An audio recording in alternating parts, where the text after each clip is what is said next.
All right, so we are on the final canon for the lost tools now, elocution. How do we assess elocution, April? So we have our outline, Mm-hmm. taking the ideas, turning it into an essay.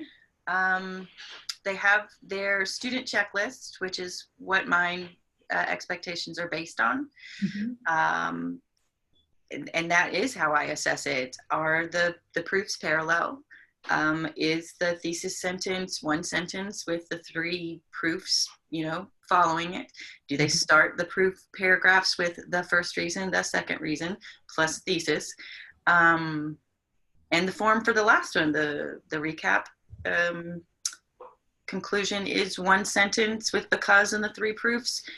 And depending on where you are, that's followed by an amplification. I look for the arrangement elements that we've covered. I look for the form is there, and I look for any elocution elements that we have introduced at that point. And it is helpful when they underline it for me. As far as assessment, that's just a practical thing, because then I can go through and see that it's there, or see their intention, because sometimes if they haven't, mastered the simile, they've created something and I can't find it because it's missing something.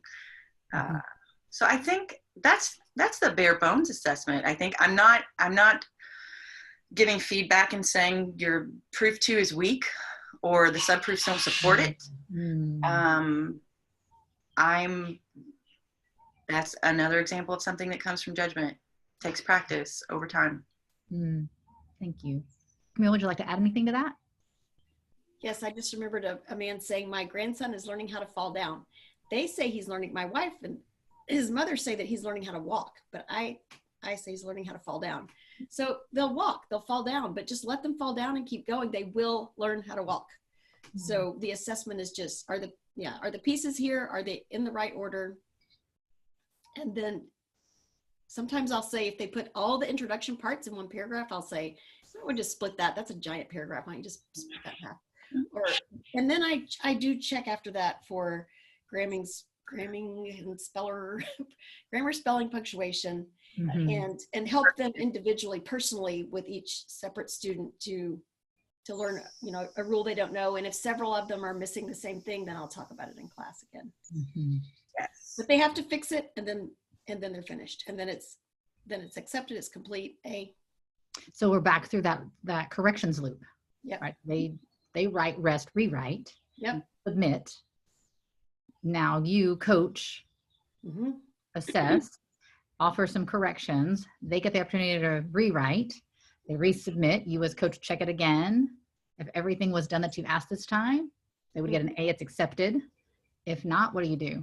If you see some more things, or they didn't notice some things?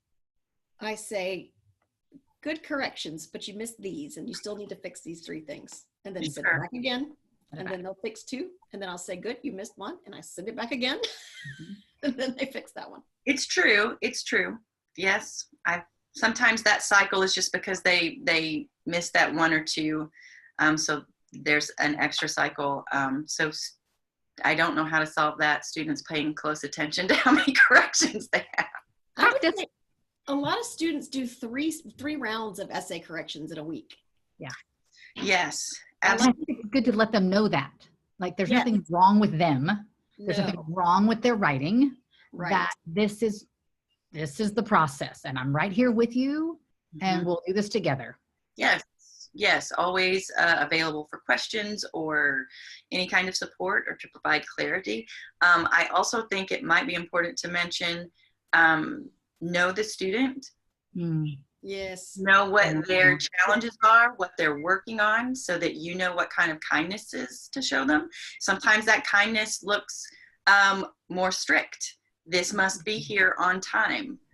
I cannot evaluate it, assess it if it is not, if you know that is that student's particular struggle. Some students may be struggling with a couple of arrangement elements. And so if they worked really hard through a couple of cycles and were able to, meet the expectations that have been set, the comma or 2, I, may consider focusing on that with the next essay. It's not that I'm excusing it or letting it go or letting it slide.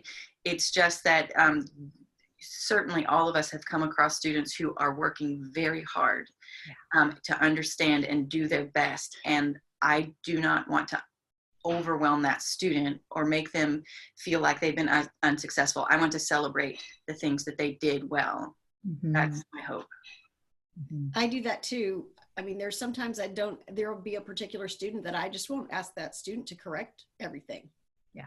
Because I know these kiddos are working hard and they're doing their best and they want to do well. And so when they get the big things down and we don't sweat the small stuff. And then I get some papers where I think, it's not going to do her any good to turn this in if I don't give her something that she could work on. And so I look for something, and I may tell that student something that I've never told anybody before. Right. Yeah. So we have to meet them where they are and encourage them. We don't want to frustrate them. I love what you said, April, about, we can't exasperate them. We need to understand what they need. Some students need a hug and some need a kick in the seat of the pants. And we have to know which is which.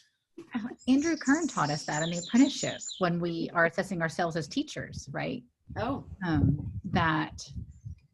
I learned this probably my first year in the apprenticeship. I watched him assess a teacher, or no, I guess it had to have been my second or third year, to where I knew that this teacher's lesson missed a lot of things, but he didn't give that teacher a giant list of things to work on.